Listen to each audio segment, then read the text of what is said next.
वाणी जपून वापरा. याला जरा आवर घाला आणि वयामानाचं भान ठेवून बोला. सुना आहे तुम्ही, सुना. तुम्हाला सासू सासऱ्याला बोलायचा कवडीचा अधिकार नाही. तू काय तुझ्या बापाच्या घरून 10-12 ताटल्यान तांबी घेऊन आली म्हणजे ज्या गिरदारी घेऊन नाही आली. तुझ्या बापानं दिलेलं काय टिकलं बा?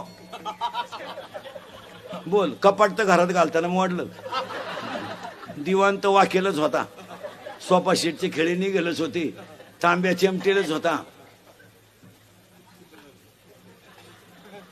काय दिलं? विनोद समजू नका.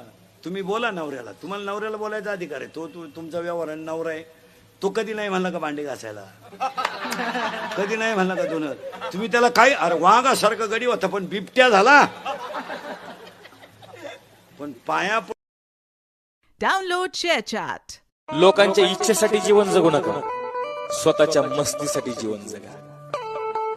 कारण इथं इच्छा पूर्ण नाही झाली तो लोक देव बदलतात. देव दादा तुम्ही आम्ही माणसं येतो. आपला वापर झाला तर ही लोक आपला केव्हा कचरा करतील आणि केव्हा कचऱ्याच्या डब्यात आपल्याला टाकून देतील सांगता येणार नाही. म्हणून स्वतःच्या मस्तीसाठी जीवन जगा. डाउनलोड शेअरचॅट.